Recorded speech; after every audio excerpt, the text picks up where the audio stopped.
Welcome to the podcast for online fitness coaches. We're Benji Tucker and Ethan Gonzalez, and together we scaled each of our fitness businesses from 0 to 80K in just 4 months. On this podcast, you'll hear how to get more online fitness clients, make more profit from each of them, how to keep them longer, and the many failures and lessons we have learned on our path to a combined 160K per month. Today, we will be talking to you about investing into mentors and why you need to keep investing in them regardless of your current situation. So throughout this podcast, we're going to talk about people who say they want to work with a mentor once they have the money, people who have worked with mentors and it didn't work out, and people who are currently working with mentors. So regardless of those situations that you're currently in listening to this episode is for you. So first, Ethan, let's go over the people who say, I'll work with a mentor once I have the money, which is a big fallacious statement and probably the one I hate the most. Yeah, there's a lot of people when they come down to investing in themselves are always like, oh, well, I want to get a couple organic clients first. Or, let me just try and get a couple sales and then I'll get help. Now, let's think about this like logically. We've talked about this a little bit, but it's like, is you not having money, right? You not having enough money to invest in a mentor, or you not having enough money in your business or make enough money. Is that the problem, or is that the symptom of a bigger problem? Yeah, Which absolutely. one is it? Yeah, and you know what the bigger problem is that you don't know how to make freaking money. Yeah, you don't have the right skills in place to actually make money. So it relates to sales, it relates to marketing. It's like, okay, so let's say you're selling somebody, right? And your closing percentage is at 10%.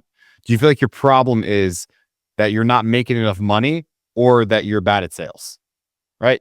If you're selling at 10%, are you going to blame that, oh, the business isn't working? It's the business's fault. No, it's your fault. You don't have the skills, right? So let's dive into a couple of the fallacies that we find when it comes down to the same really thought process. Yeah, people use kind of circular reasoning, right? So what is circular reasoning? Well, let's say that I'm having a back and forth with you, Ethan. I say, why aren't you hiring a mentor yet? And you say, because I have no money. And then I say, so why do you have no money? Well, the answer is because you don't have a mentor, right? Because Exactly. having a mentor is a prerequisite to getting a result. It's like, why do you like chocolate? Because it tastes good. Why does it taste good? Because I like it. That's the Yeah. logic.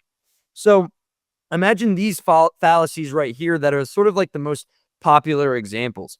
I'll hire a trainer when I'm in shape, right? How many of you Yeah. guys have heard this that take sales calls? Like Ethan, just talk about like moments you might have heard this and how frustrating that actually seems and how illogical that statement is. Yeah. Because you'll get people who are like, oh, well, like I'll work with a trainer when I'm in shape or when I'm ready. Right. And it's like, well, the reason why you're not in shape is because you're not working with a trainer now. The only time you're ever going to be ready, there is no perfect time actually. So like you're never going to get into shape until you actually take that step and work with a trainer. Yeah, it is the prerequisites. So, it's as stupid and as illogical as saying, I'll start dating once I'm confident. I'll start saving money when I'm rich. Guess what? You'll never get confident without going on more dates. You'll never get rich without saving and then ultimately investing money. It's that simple. And, another point I want to make too is that the richest people in the world all have mentors, even now. And you know why? Is because they had them in order to make money and they recognize the value, so they continue to invest in them.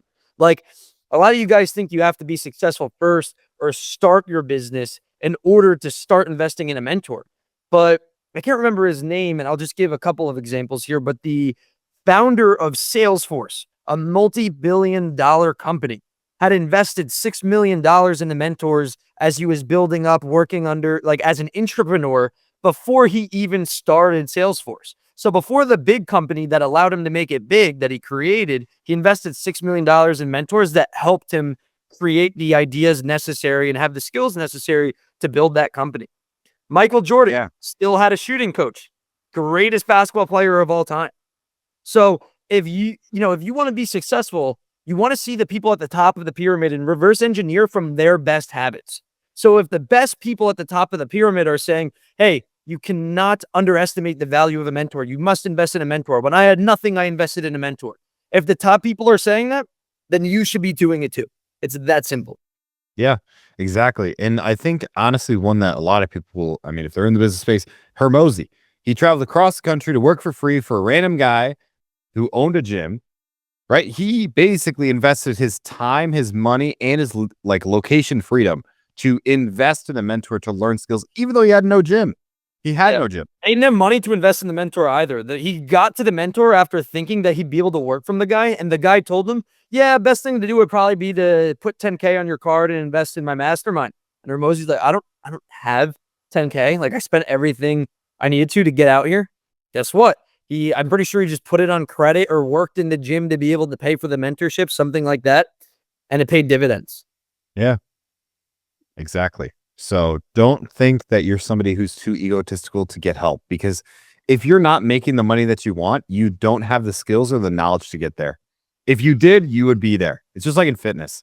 If somebody says, I know exactly how to lose weight, I just haven't done it yet. Why Like, aren't you? why wouldn't you do something that you know you need to do? Yeah. Because you are so egotistical and you believe that you can do it even though you can't. Yeah. Here's a little reframe too about just business in general. Like I always tell this to myself, and it's not that this is my ultimate goal in life, but the reason I'm not making $10 million per month is because I don't know how to make $10 million per month.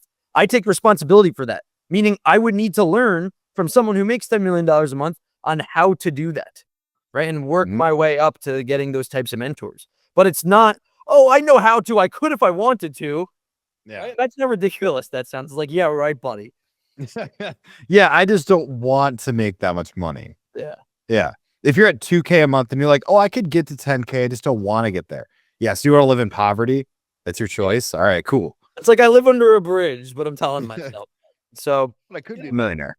I so I think that kind of summarizes the idea of I'll work with a mentor once I have the money and sort of the bullshit fallacy of that entire statement. Is there anything you want to add on that, or do you want to go to the next point now? I would say last point would be like, if you're somebody just starting out, right? Let's just think logically, like based on the numbers. If you know nothing about business at all, do you think it's better for you to spend an entire year or 2 years or 5 years trying to make it work, trying to learn how to sell, trying to learn how to market, trying to learn how to fill clients? Or do you think it's better day one to invest in yourself immediately, have somebody teach you the ropes, get you the skills, and overall get you to the point where you have 5K a month? Exactly. Right? Like, it's so simple. It's so simple. It's exactly what I did. I literally went from fired at the gym to investing in the mentor within like a week. Yep. And then guess what happened? I made 20K within the first 3 months. 20K a month, not just total, 20K in a month. So it's so logical for me to see people be like, oh, I'll invest in a mentor later. I'll figure it out later. And it's just like, bro, if you learned how to sell better, you would make more money now. Yeah. So you cut down that time. Well, exactly. I wanted to talk about time too, because you make a good point. Like, do you value like efficiency and time of learning a skill to be able to make more money? Or do you, value more keeping a little bit of temporary money right now? Like, what do you value more in those things? Because, we could give this example of, oh, the 65-year-old man always says, if only I knew what I knew now when I was 20 years old, because then with that much skill and knowledge, they'd be able to take over the world. And then a 20-year-old, it's the inverse. They have all the time in the world, but they know nothing. They're completely green. It's funny I'm saying that because we're like almost 20 years old, but that's the point. So what if we can shorten the gap in time to be able to learn those skills from, oh, it took me 45 years to I learned from someone who is 65 or metaphorically is and knows all these skills so that I can learn it very quickly to know what they know now at a younger age and be able to make more money or to be more successful, whatever it is. Why wouldn't you do that? Because if you don't, then you're going to try on your own. You're going to continuously fail. You're going to be discouraged and you're going to quit. Like, people generally don't like things because they suck at it. They enjoy doing things because they're good at it. Like, it's really fun to do business when you're making a lot of money. Business sucks when you're not making a lot of money. Very true. And I'll say this myself. Like, I was somebody who always invested in myself, always wanted to learn the skills, always wanted to get there faster. And like getting to the point that I'm at now, I'm still mad at myself that I didn't learn it sooner. It's like, dude, I should have changed my avatar and my offer months ago, years ago. I could have been making 50K, 80K a month way longer ago. Think about what different situation I could be in now if I did that versus if I was in the wrong mindset. I'm like, well, I could have never invested this much money. Some of it was wasted or some of it, whatever. Like, I could have had more money just straight up just piling up and invest in the stock market. It's like, no, like I would have never gotten to the point that I'm at now unless I invested in myself, even though I didn't necessarily have the money at the time. Exactly. No, I couldn't agree more.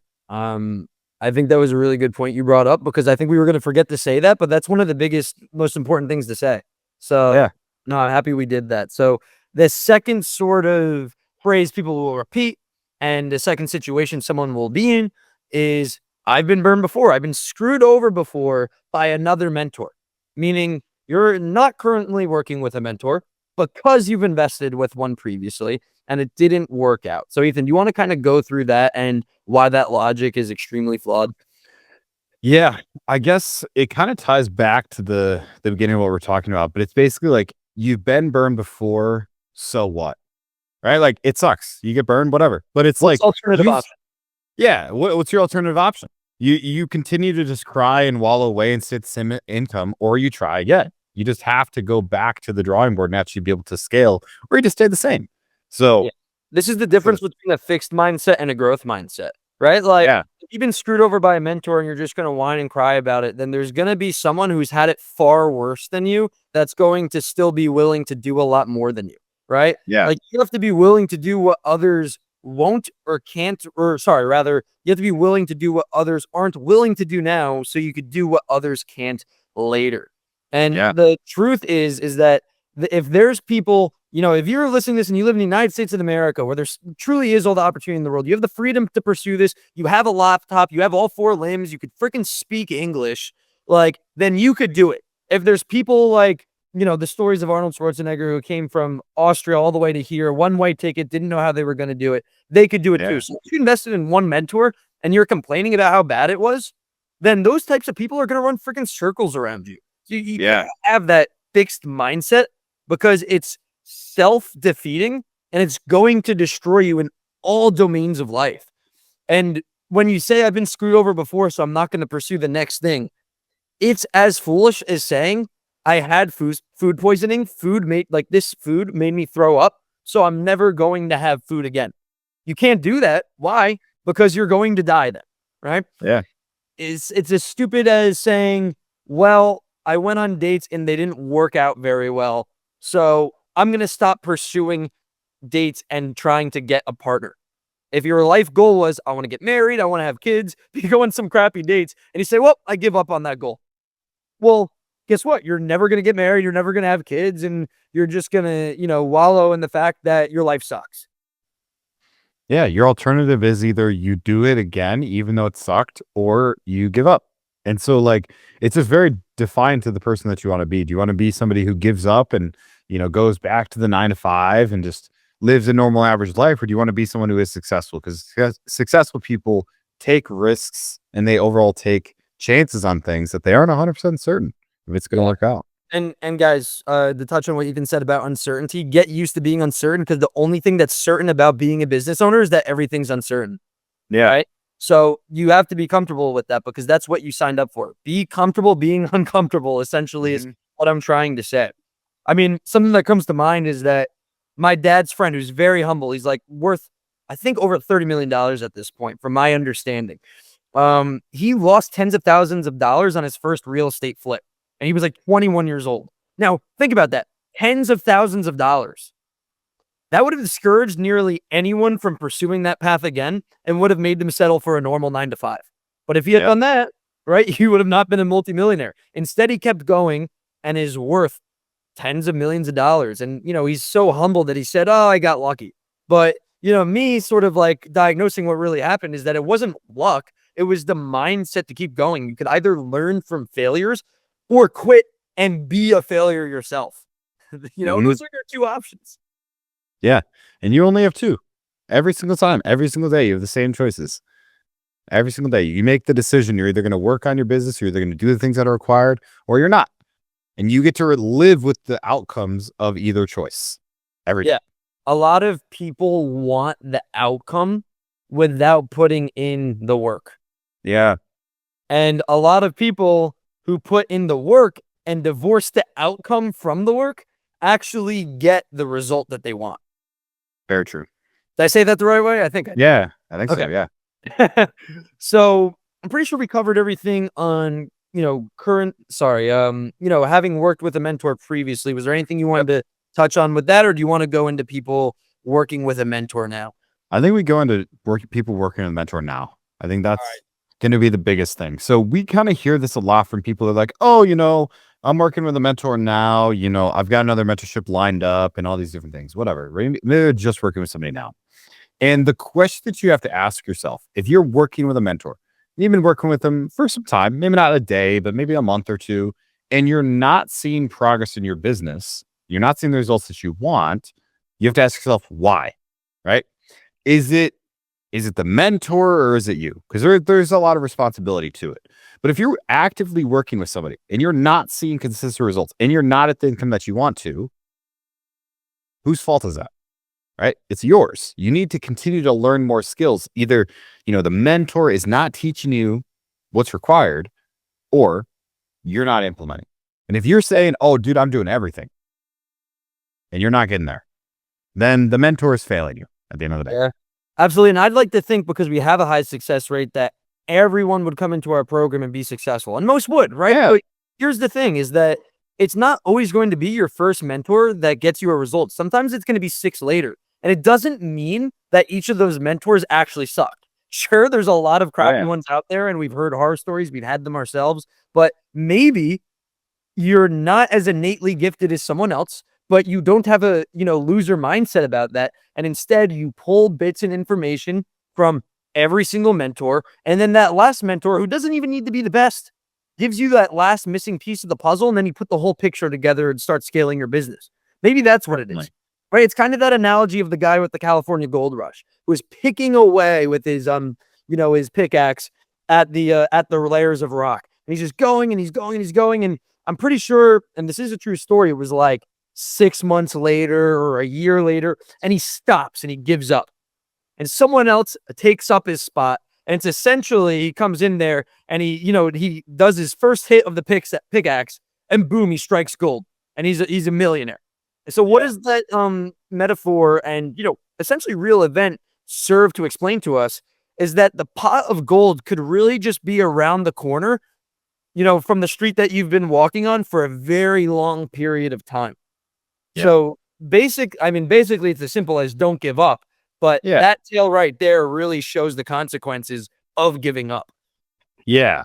And that's a big thing. Like, we don't want you to think like, okay, well, this mentor didn't work for me, so I'm going to give up. But the real question is, like, for people who kind of come to us, we get a lot of people who come in the DMs and like, oh yeah, I'm working with a mentor. Like, I love what you guys are doing, but I can't invest in you guys right now because I'm doing something else. And it's like, okay, well, are you getting the results that you want? No, I'm not. Okay, so what's riskier for you then?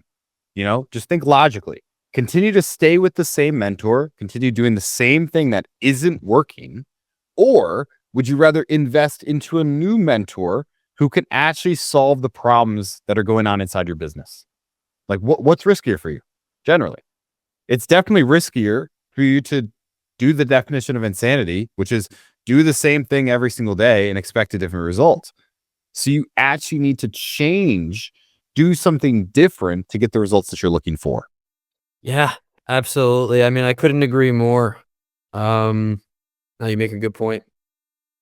And I think a good analogy for this in like real time is like, basically, I'm sure you guys have used this on your sales calls too, but really the bike analogy, right? You're somebody who remember yourself as a kid, you have your family watching. It's the first time that you're riding a bike. You're really uncertain about riding it. You're unsure. And let's say the worst case happens. You're riding your bike, you're riding it, you get like, boom, a car hits you. You just get knocked over, right? But do you feel like you'd never get back on a bike again? Or would you get back on that bike? When all your friends are riding bikes as kids, would you ever just give up, or would you get back on the bike? You'd most likely get back on the bike, right? And as a result of getting back on the bike, you're overall proving to yourself that, hey, the reason why I am successful is because I tried again. Yeah. It was scary to try again. Yeah, of course. But you still did it. But you still did. Let that fear control you and, paralyze you into not taking the next step, then the fear wins. It's okay to be afraid, but it's how we respond to that fear that dictates the end result. Yeah. And so if you were to think about it with where you're at right now, if you're working with somebody, it's like you're going to continue working with the same person and not seeing results, and you're riding a bike, versus you can get into a race car and drive and get to the destination quicker. Right. I like that. So it's the speed of which the results you're going to get. Maybe you might be successful with this mentor if you wait another year or two, like some clients do, but you have a new avenue or a new pathway that you could take that would get you there much faster and much easier. And so you have to decide to yourself, do you want to be on the bike or do you want to be in the race car? Yeah, that was a sexy analogy. Did you pull that out? Yeah. Yeah. It's actually a competition, Ethan and I, like who can come up with the most outrageous analogies that actually make sense. But no, that was beautiful. Beautiful. So, guys, I want to put in perspective and kind of reiterate what we've already said is that investing in a mentor, regardless of the stage that you're at, is still a prerequisite for success. If your current one sucks, you will still need a new one. You have no other option than failure. Okay. Like Yeah. Ethan and I have invested in $110,000 combined into mentors and counting to this day. And there were so many times where we had crappy ones and we invested in another one while we were in another mentorship.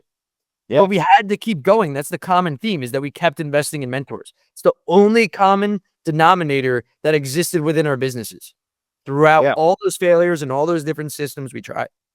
Like we met each other in a mentorship while we were both in another one actively. Yeah.